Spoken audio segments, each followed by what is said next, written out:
사순절 기간 잘 지내고 계시죠? 예, 여러분들 보니까 많이 굶으신 것 같고 고난의 모습들이 보여집니다. 우리 옆에 분들하고 같이 한번 인사하십시다.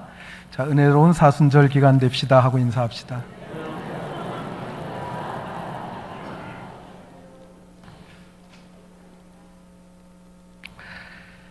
오늘 본문은 예수님께서 고난받으시고 십자가에 죽으시기 위해서 예루살렘에 입성하시는 장면입니다. 예수님께서 나귀 새끼를 타시고 예루살렘 성으로 들어가실 때 많은 사람들이 나와서 예수님 앞에 자기들의 겉옷을 벗어서 깔고, 또 어떤 사람들은 들에서 나무를 베어다가 나뭇가지들을 쭉 앞에 깔아 놓았습니다. 그래서 예수님께서 나귀를 타고 그 옷가지와 그리고 나뭇가지들을 밟고서 성문으로 들어가셨습니다. 그때 많은 사람들이 예수님을 앞뒤로 에워싸고 호산나 다윗의 자손이여 찬송하리로다 하면서 연호하면서 예수님을 따랐습니다. 예루살렘 성은 네모 반듯하게 되어 있는 성입니다. 성에는 각 문들이 있죠.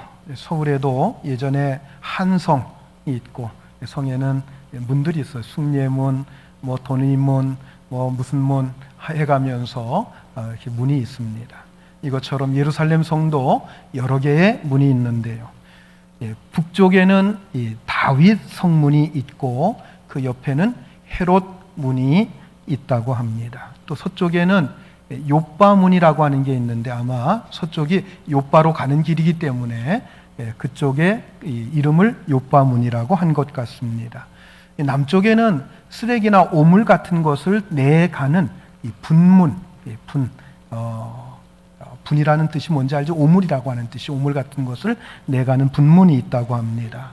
그리고 동쪽에는 문이 두 개가 있는데 하나는 양문으로 제사용 양을 들여오는 문이 있습니다.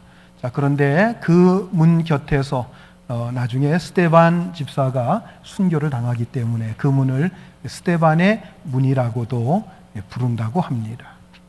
자, 그리고 그곳에서 조금 아래로 내려가면 황금문이라고 하는 것이 있는데 바로 예수님께서 나귀 새끼를 타고 입성하신 문입니다. 자, 황금문의 모양을 잠깐 보시겠습니다.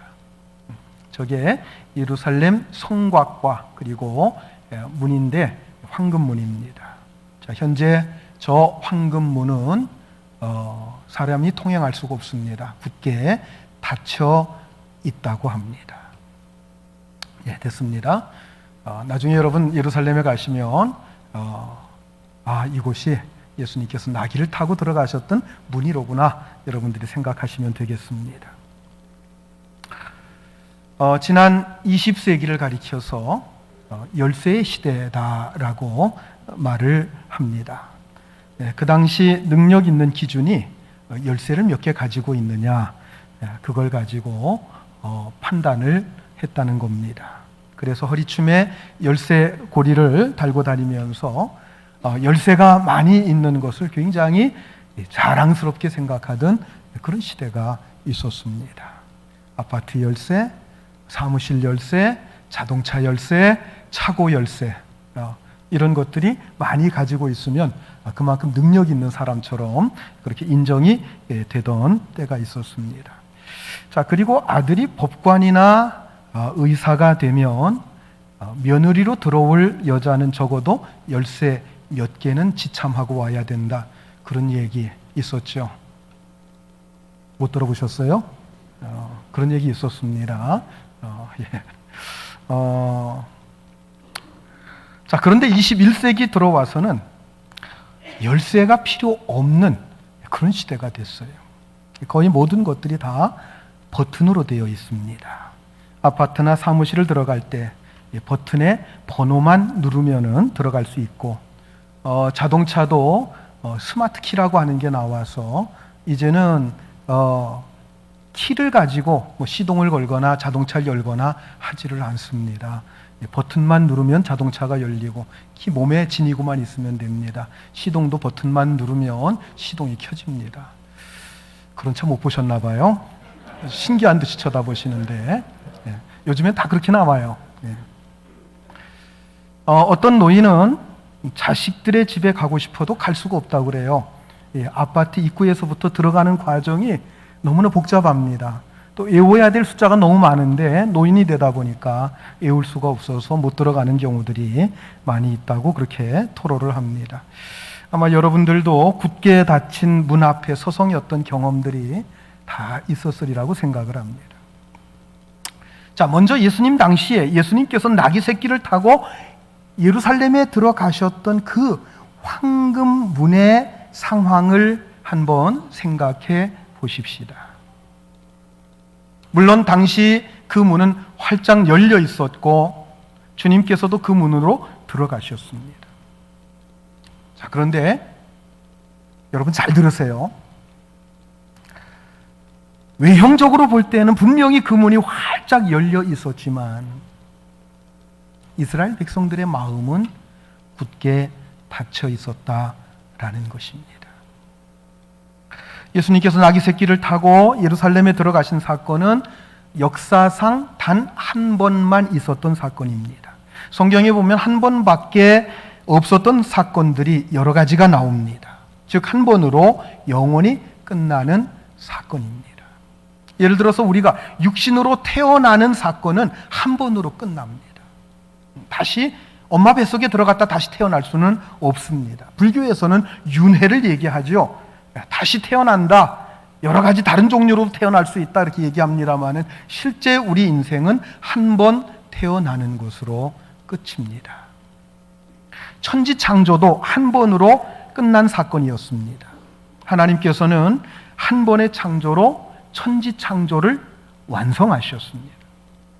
사람들이 어떤 기계나 어떤 물건을 만들 때에 처음에는 신통치 않습니다. 그런데 그것을 계속해서 연구하고 자꾸 개발을 합니다. 그러면 나중에는 아주 좋은 물건이 될 수 있습니다. 처음에 비행기를 만들었을 때 당시에는 매우 획기적인 것이 탄생했다고 사람들이 얼마나 놀랐는지 모릅니다. 그런데 여러분, 그 당시 만들어진 그 비행기 여러분들 보고 타라고 하면 타시겠습니까? 아마 탈 사람 아무도 없을 겁니다. 왜냐하면 비행기가 완전하지 않습니다. 위험하고 또 얼마나 불편했겠습니까? 그러나 끊임없이 연구를 거듭해서 오늘날에는 너무나도 안전하고 편안한 비행기가 만들어지게 된 것입니다. 하지만 하나님의 천지창조는 그렇지 않습니다. 하나님께서는 우주 만물을 단 한 번에 완벽하게 완성하셨습니다. 인류의 조상 아담과 하와가 범죄해서 에덴에서 추방된 인류 타락의 사건이 있습니다. 여러분, 이것도 단 한 번의 사건입니다. 인류 조상이 죄를 범하였기 때문에 모든 인류에게 나면서부터 죄성을 가지고 태어나게 되는 원죄가 생기게 된 것입니다. 우리는 이 원죄에서 파생되는 수많은 자범죄를 지으면서 살아가고 있습니다. 예수님께서 이 땅에 오신 사건, 즉 영원하신 하나님, 그 하나님께서 육신이 되어 이 땅에 오신 성육신 사건 또한 단 한 번의 사건으로 끝난 사건입니다. 그리고 예수님께서 십자가에 달리셔서 인류를 구원하신 사건도 단 한 번으로 끝난 사건입니다. 히브리서 9장에 보면 단 한 번으로 끝난 세 가지 사건에 대해서 말씀합니다. 히브리서 9장 27절, 28절 같이 한번 읽습니다. 한 번 죽는 것은 사람에게 정해진 것이요 그 후에는 심판이 있으리니 이와 같이 그리스도도 많은 사람의 죄를 담당하시려고 단번에 들이신 바 되셨고 구원에 이르게 하기 위하여 죄와 상관없는 자기를 버리는 자들에게 두 번째 나타나시니라. 한 번 죽는 것은 사람에게 정하신 것이요. 여러분, 사람이 죽는 것은 하나님이 정하신 것이기 때문에 아무도 피해갈 수가 없습니다. 그 후에는 심판이 있으리니, 여러분, 죽은 후에는 심판이 있다고 하는 얘기는 더 무서운 얘기입니다.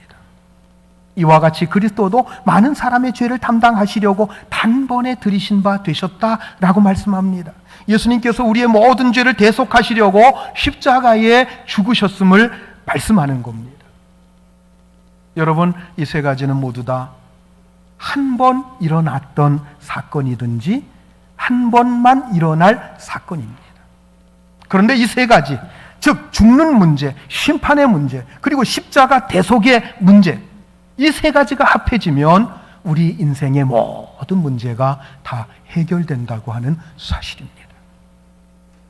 여러분, 우리 인생의 가장 근본적인 문제가 무엇입니까? 그것은 죄와 그 죽음으로 인해서, 죄로 인해서 오는 죽음이라고 하는 바로 그 문제입니다.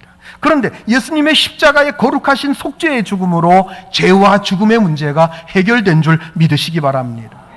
십자가와 부활로 단번에 해결이 되었습니다. 그리스도의 속죄의 죽음은 단 한 번 있었던 사건입니다. 부활하신 사건도 한 번 있었던 사건입니다. 그 후에 승천하시고 재림하시고 심판하시는 것도 단 한 번 이루어졌거나 이루어질 일들입니다. 그리고 예수님께서 나귀 새끼를 타고 예루살렘 성에 들어가신 것도 단 한 번 있었던 아주 놀라운 사건이었습니다. 예수님께서 걸어가신 길은 아무도 따라갈 수가 없습니다. 예수님께서 예루살렘 성에 들어가신 사건도 신비롭고 놀라운 사건이었습니다. 그런데 이 사건에서 우리가 주목해야 될 것은 예루살렘 성문은 활짝 열려 있었지만 그 당시 이스라엘 사람들의 마음의 문은 꽉꽉 닫혀 있었다고 하는 사실입니다. 이스라엘의 역사 가운데 보면 두 가지 아주 큰 비극적인 사건이 있었습니다. 하나는 주전 586년에 있었던 바벨론 포로 사건입니다.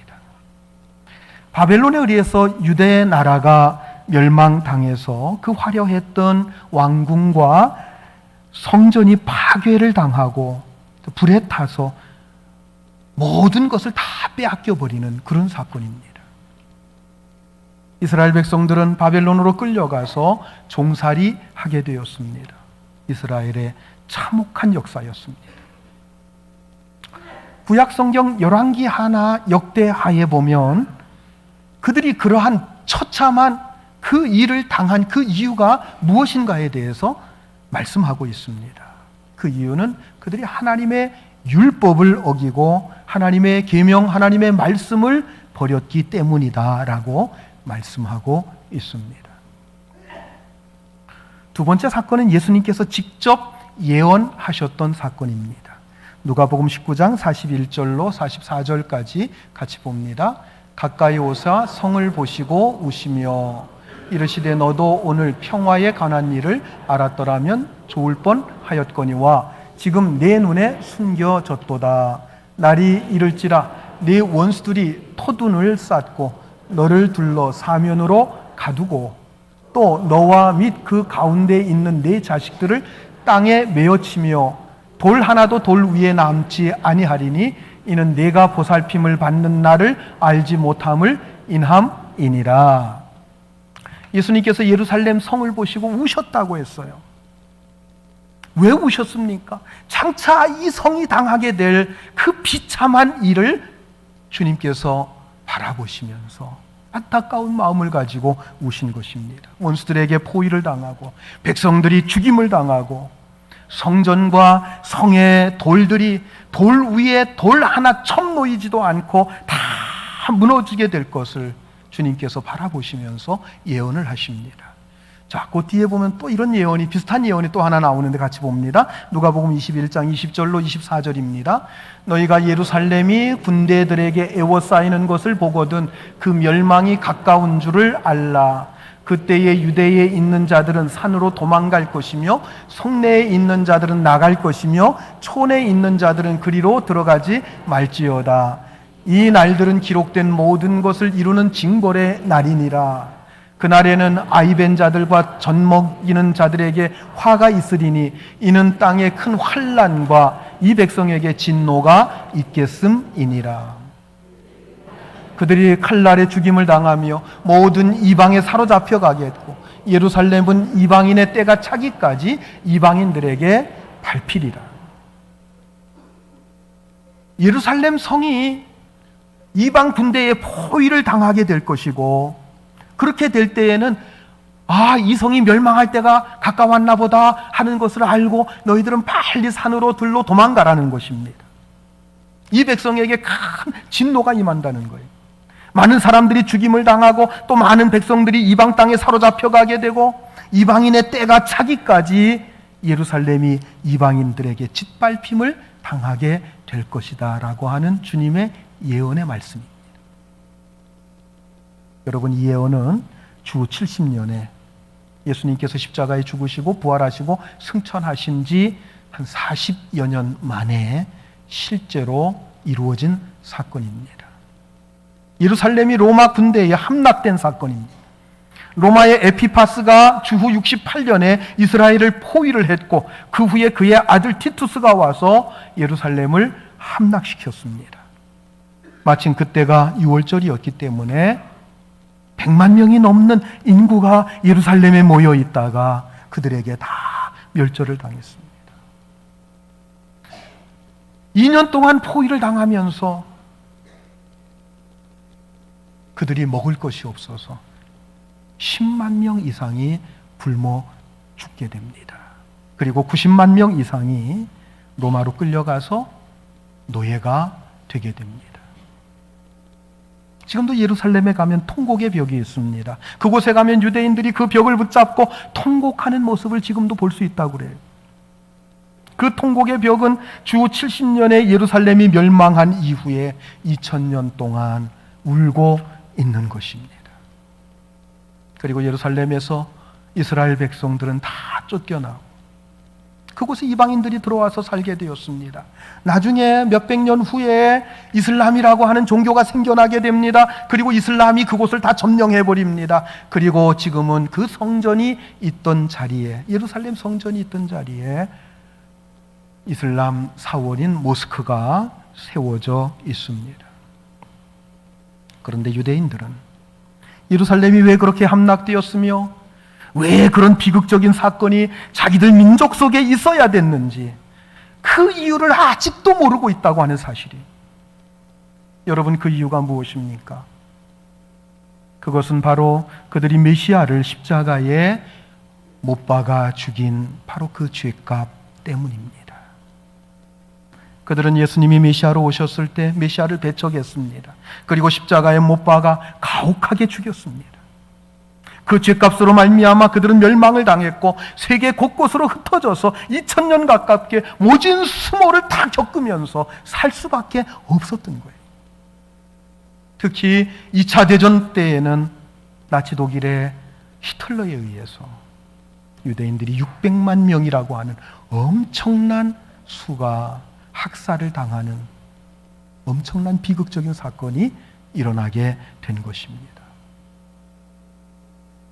어찌 이런 일이 일어난 것입니까?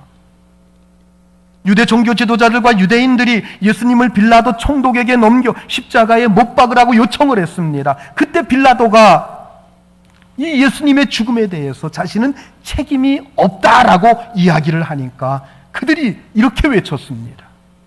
그 피를 우리와 우리 자손에게 돌리소서. 그 피를 우리와 우리 자손에게 돌리소서 소리쳤습니다. 정말 무서운 말입니다. 정말로 그 피값이 그 자손들에게 돌아가서 그 후손들이 2000년 가까이 얼마나 많은 고난과 수모와 비참한 일들을 당했는지 모릅니다. 예수님께서 예루살렘에 입성하신 후에 행하신 두 가지 사건이 있습니다. 오늘 본문 바로 뒤에 나오는 사건입니다. 하나는 예루살렘 성전에 들어가셔서 성전을 정화시킨 사건입니다. 그곳에서 소와 양과 비둘기 파는 사람들을 다 내어 쫓으시고 돈 바꾸는 자들의 상을 뒤엎으셨습니다. 이것은 유대인들의 잘못된 신앙을 심판하시는 종교적인 사건이었습니다. 그 다음 사건은 무화과 나무에 열매가 없는 것을 보시고 예수님께서 저주하신 사건입니다. 여러분, 성경에서 무화과 나무는 이스라엘을 상징합니다. 그러므로 무화과 나무에 열매가 없다고 하는 것은 이스라엘 백성들에게 하나님을 믿고 따르는 데 있어서 열매가 없다는 것입니다. 하나님께서 이스라엘을 선택하시고 그들에게 하나님의 말씀과 함께 많은 복을 그들에게 허락해 주셨는데, 여러분, 그 주신 이유가 무엇입니까? 세상의 많은 민족들에게 하나님께로부터 받은 그 은혜와 복을 나누어 주라고 하는 거예요. 그렇게 은혜의 통로, 축복의 통로가 되라고 이스라엘을 선택해 주셨고 그들에게 복과 은혜를 내려주신 것입니다. 그런데 그들은 전혀 그 역할을 하지 못했습니다. 그들은 종교적인 아집에 사로잡혀 있었고 자기들밖에 모르는 매우 이기적인 집단이 되고 말았던 것입니다. 하나님께서 보실 때 그들은 더 이상 존재해야 될 이유와 필요가 없었던 것입니다. 이런 죄악으로 말미암아 하나님께로부터 황금문은 활짝 열려 있었지만 사실 그들의 마음은 굳게 닫혀 있었던 것입니다. 여러분, 오늘날은 전 세계적으로 문이 활짝 열려 있는 시대라고 볼 수 있습니다. 북한을 비롯해서 지극히 일부 나라만 빼놓고서는 마음만 먹으면 어느 나라든지 갈 수 있는 시대가 바로 지금 시대입니다. 자, 그런데 여러분, 한번 생각해 보십시오. 그런 시대에 살고 있는 우리이지만은 가까운 이웃과는 꽉 막혀 있는 듯한 불통의 시대를 우리가 살아가고 있지 않습니까? 같은 아파트에 살면서 벽 하나를 사이에 두고 살고 있지만은 이 벽 뒤에 누가 살고 있는지조차 잘 모르면서 살고 있는 사람들이 얼마나 많습니까? 심지어 가족들조차도 마음의 문을 굳게 닫아놓은 채 살고 있는 사람들이 너무나도 많습니다. 부모 자녀 간에도 소통이 안 됩니다. 부부 간에도 담을 쌓아놓고 사는 사람들이 많습니다. 세대 간의 갈등, 지역 간의 갈등, 노사 간의 갈등, 보수 진보의 갈등, 빈부의 차이에서 오는 갈등 등 수많은 갈등 속에서 반목하며 살아가고 있는 것, 이것이 바로 오늘날 우리 시대의 모습 아니겠습니까? 오늘날 우리는 자유롭게 신앙생활을 할 수 있는 그러한 사회 속에서 살아가고 있습니다. 우리는 자유롭게 교회에 올 수 있고 자유롭게 성경을 읽고 기도할 수 있고 자유롭게 전도도 할 수 있습니다. 그런데 이렇게 활짝 열려있는 신앙의 문이, 자, 여러분, 조금만 깊이 들어가 보면 뭔가에 꽉 막혀있는 현실을 보게 됩니다. 우리가 겉으로 볼 때에는 자유로운 세계 속에 살고 있습니다. 신앙의 자유도 가지고 있습니다. 그런데 그 속을, 그 내면을 들여다보면 무엇인가 자유롭지 못하고 속박을 당하고 있다는 거예요.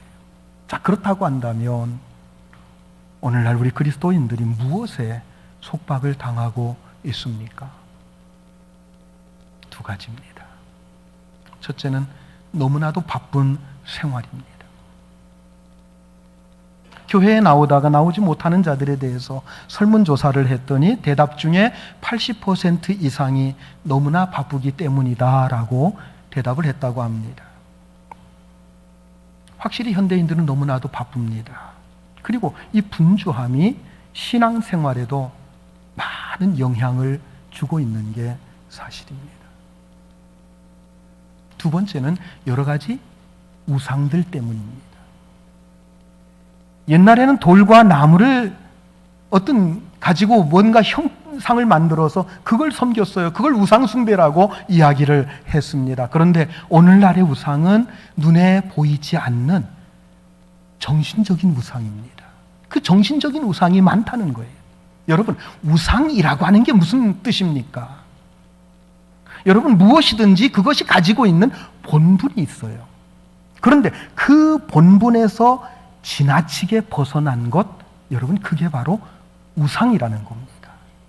가령 돌이 있어요. 돌은 건축 자재로 쓰거나 축제를 쌓거나 아니면 계단을 만들 때 사용하는 겁니다. 그런데 그 돌을 모셔다 놓고 그것을 숭배하게 되면 그게 우상 숭배가 되는 거예요. 나무도 그렇습니다. 나무라고 하는 것은 집을 짓거나 가구를 만드는데 사용하는데 그것을 갖다 놓고 모셔다 놓고 숭배를 하게 되면 그게 우상 숭배가 되는 겁니다. 자, 그런 의미에서 본다고 할 때 우리의 생활 속에서 우상 숭배가 얼마나 많은지 몰라요. 예를 들어서 돈이 그렇습니다. 돈은 참으로 필요한 것입니다. 그리고 편리한 거예요. 현대 생활에 있어서 돈은 없어서는 안 되는 아주 절대적으로 필요한 요소 가운데 하나입니다. 자, 그런데 돈을 너무 좋아한 나머지 돈 때문에 남을 속입니다. 돈 때문에 내 정상적인 생활을 하지 못합니다. 그러면 이미 돈은 나에게 있어서 뭐가 됐다는 거예요? 우상이 됐다는 겁니다. 그리고 모든 제도나 권력도 그 자체가 잘못된 것은 아닙니다. 왜냐하면 그것들을 통해서 질서가 유지되기 때문입니다. 그런데 그것을 가지고 사람들을 억압하거나 자신의 욕망을 이루기 위한 어떤 수단으로 삼는다고 한다면 그 제도나 그 권력은 분명히 그 사람에게 우상이 되고 있는 것입니다. 이처럼 현대인들은 눈에 보이지 않는 정신적인 우상을 얼마나 많이 가지고 있는지 모릅니다. 그래서 많은 현대인들은 모든 것이 열려있는 이 세상 속에 살고 있으면서도 이런 자기 욕망이라고 하는 그 우상 속에 꽁꽁 갇혀 있다는 것입니다. 그렇다면 여러분, 어떻게 닫혀 있는 이 황금문을 열 수 있을까요? 어떻게 하면 바르게 예수님을 영접하고 예수님과 함께 동행하고 그 안에서 풍성한 하나님의 은혜를 누릴 수 있겠습니까? 첫째는 마음의 우상을 없애야 됩니다. 유명한 역사학자 아놀드 토인비가 미국에 대해서 이렇게 이야기를 했습니다. 초창기 미국은 전 세계의 선교사를 파송하여 복음을 전했다. 그때 미국은 전 세계에서 환영을 받았다. 그런데 지금은 기업가와 정치인을 보내기 때문에 세계로부터 배척을 받는다. 무슨 말입니까? 미국이 순수하게 복음을 가지고 갈 때는 많은 환영을 받았습니다. 그런데 지금은 부를 축적하고 세계의 패권을 잡으려고 나서기 때문에 오히려 배척을 받고 있다는 것입니다. 여러분, 교회도 마찬가지입니다. 순수하게 복음을 의지해서 예배하고 전도할 때 아름다운 신앙 공동체로서 교회가 될 수 있는 겁니다. 그런데 교회가 조금씩 커져가면서 돈과 제도와 교권이 작용하고 그런 것들이 행사가 될 때 그때부터 교회의 본질을 잃어버린 채 교회가 방향을 잃고 표류하게 되는 것입니다. 오늘날 한국 교회들이 얼마나 복잡한 많은 문제들을 가지고 있는지 모릅니다. 그 모든 문제들의 근본이 무엇인지 아십니까? 그 모든 문제들의 근본은 하나님과의 관계가 잘못됐다는 것입니다. 그래서 어떤 분이 이런 말을 했어요. 현대 그리스도인들은 하나님 앞에서 이방인이 되어가고 있다. 잘 들어보세요. 잘 생각해 보세요. 현대 그리스도인들은 하나님 앞에서 이방인이 되어가고 있다는 거예요. 과연 오늘 우리가 이렇게 하나님 앞에 나와서 예배를 드리면서도 마치 하나님을 전혀 알지 못하는 이방인처럼 그렇게 살아가고 있지는 않은지 우리가 살펴봐야 될 것입니다. 정말 우리가 하나님과의 바른 관계를 가지고 있는지 여러분 자신을 돌아보시기 바랍니다. 또 한 가지는 마음의 문을 사람들을 향해서 열어야 합니다. 오늘날 많은 현대인들이 마음의 빗장을 걸어 잠근 채 살아갑니다. 그래서 수많은 사람들 속에 살고 있으면서도 고독해합니다. 우울해합니다. 군중 속의 고독이에요. 많은 사람들하고 어울려 살면서도 왜 이렇게 외로운지 몰라요. 고독한지 몰라요. 마음에 우울함이 옵니다. 그래서 오늘날 우울증 환자가 얼마나 많은지 몰라요. 우리가 하나님 앞에 마음의 문을 열어야 하지만 또한 사람들에게도 마음의 문을 열어야 합니다. 서로가 이해하고 사랑하고 도와줄 때 비로소 황금문이 우리 앞에 열릴 수 있다는 사실을 여러분 기억하시길 바랍니다. 어느 시골에 모녀가 살고 있었습니다. 다른 시골 구석에서 어머니와 단둘이 사는 것이 답답해서 견딜 수가 없었습니다. 그래서 어느 날 가출하여 서울로 올라갔습니다. 별로 배운 것도 없고 기술도 없다 보니 다방 같은 데 가서 일하다가 결국은 율락가에 팔리게 되고 온갖 고생을 다하면서 그렇게 9년의 세월을 보내게 됩니다. 더 이상 이렇게 살 수는 없다고 생각을 해서 그 생활을 청산을 하고 고향으로 돌아갑니다. 어머니를 만나는 것이 죄송하고 두려워서 마을 어귀에까지는 갔는데 그곳에서 갈까 말까 머뭇거리다가 밤중이 돼서야 더 이상 갈 곳도 없고 해서 몰래 집으로 들어가게 됩니다. 집으로 가면서 문이 닫혔을 테니 어떻게 하나 염려하면서 집에 왔는데 웬일인지 한밤중인데도 대문이 활짝 열려 있는 거예요. 그래서 집에 들어갔더니 방에서 어머니의 기도 소리가 들려오는데 딸이 돌아오기를 간절히 기도하는 어머니의 기도 소리였습니다. 너무나도 감격스러워서 뛰어 들어가서 어머니를 끌어안고 울면서 용서를 구했습니다.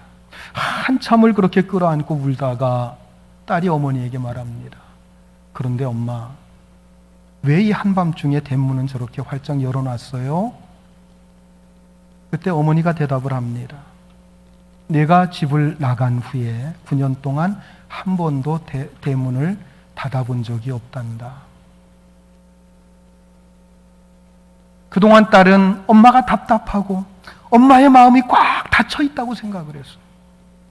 그런데 알고 보니까 엄마는 딸을 향해서 항상 마음을 열고 있었는데 딸의 마음이 굳게 닫혀 있었던 것입니다. 유대인들은 하나님께서 자기들을 향해 문이 닫혀 있다고 그렇게 생각을 했습니다. 그런데 사실 하나님 편에서는 백성들을 향해서 늘 마음을 열고 계셨습니다. 예수님께서도 마음을 활짝 열고 그 백성들에게 하늘의 비밀을 수없이 말씀해 주셨습니다. 그런데 그들은 자기들의 마음을 닫고 필요한 것만 취하고 정말 주시는 하나님의 그 말씀에 대해서는 들으려고 하지 않았어요. 결국은 그들은 예수님에 대해서 잘못 생각하고 예수님을 십자가에 못 박고 말았던 것입니다. 스데반이 대제사장을 비롯한 유대인들에게 예수님에 대해서 증거하자 그들이 그것을 들으려고 하지 않습니다. 그리고 그들은 귀를 막고 달려들어서 스데반을 돌로 쳐 죽이고 말았습니다. 여러분, 황금문은 우리 편에서 닫았습니다. 하나님 편에서는 항상 열려 있었습니다. 하나님은 언제나 황금문을 열어놓으시고 우리를 기다리고 계십니다. 그런데 여러분, 우리는 너무 분주하지 않습니까? 너무나도 많은 마음의 우상들, 마음의 욕망들을 가지고 있지 않습니까? 여러분, 주님 앞에 모든 것 다 내려놓으세요. 우리는 주님 앞에 다 내려놓으면 큰일 나는 줄로 생각을 해요. 그러나 여러분, 내려놔 보세요. 내 인생을 내가 경영하는 것보다도 우리 주님께서 경영하는 것이 훨씬 복된 일인 줄 여러분 믿으시기 바랍니다. 오늘 닫혀있는 마음의 문을 활짝 열고 나귀를 타고 만왕의 왕으로 오시는 그 주님을 여러분 마음속에 영접하시는 성도들이 다 되시기를 주의 이름으로 축원합니다. 기도하시겠습니다.